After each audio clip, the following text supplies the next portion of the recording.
5ই আগস্টের সফল গণঅভ্যুত্থান পরবর্তী যে অবস্থা, সেই অবস্থা না হলে হয়তো আমি ন্যায় বিচার পাইতাম না। আমি আল্লাহর কাছে শুকরিয়া আদায় করছি।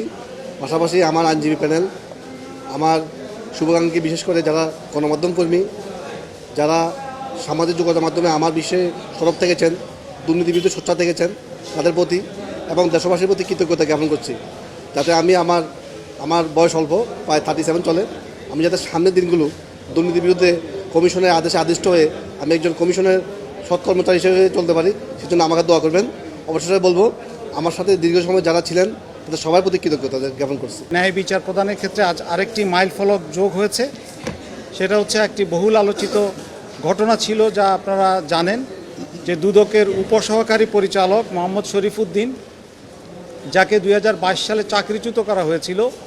3 মাসের বেতন দিয়ে তাকে স্থায়ী কর্মচারী হওয়া সত্ত্বেও 3 মাসের বেতন দিয়ে দুর্নীতি দমন কমিশন যাকে চাকরিচ্যুত করেছিল, এবং তার এই মামলা নিয়ে আমরা 2022 সাল থেকে লড়াই করছি। তার ওই চাকরিচ্যুতি আদেশের বিরুদ্ধে চ্যালেঞ্জ করা রিট পিটিশনে যে রুল নিশি জারি করা হয়েছিল, সেই রুল নিশি আজকে চূড়ান্ত শুনানি শেষ হয়েছে এবং সেটার রায় ঘোষণা করা হয়েছে।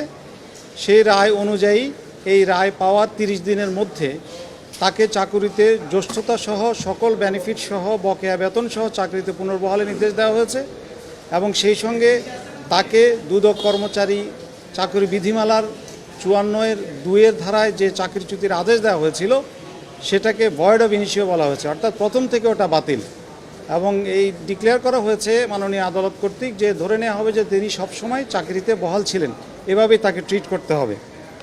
আপনারা আরও জানেন যে কী কারণে তার চাকরিটা গিয়েছিল। এটি ছিল একটি দুঃখজনক ঘটনা, যে একটি রাষ্ট্রে একজন কর্মচারীকে দায়িত্ব দেওয়া হয়েছিল, 130টার মতো মামলা তাকে দেওয়া হয়েছিল তদন্তকারী কর্মকর্তা হিসেবে তদন্ত করে রিপোর্ট দেওয়ার জন্য। এরই ধারাবাহিকতায় সে কক্সবাজারে ভূমি অধিগ্রহণ বিষয়ে যে 3.5 লক্ষ কোটি টাকার ভূমি অধিগ্রহণের বিষয়ে সে তদন্ত করে। সে তদন্ত করে 30/6/2021 তারিখে 620 পৃষ্ঠা একটা রিপোর্ট দাখিল করে, এবং সেই রিপোর্টে কি বিপুল পরিমাণ রাষ্ট্রীয় অর্থ আত্মসাৎ করা হয়েছে, ক্ষতিগ্রস্তদের না দিয়ে কারা কারা জমির দাম বাড়িয়ে নিয়েছিল এবং এই টাকা কীভাবে আত্মসাৎ হয়েছিল, সেটা সে 620 পাতার রিপোর্টে দাখিল করেছিল।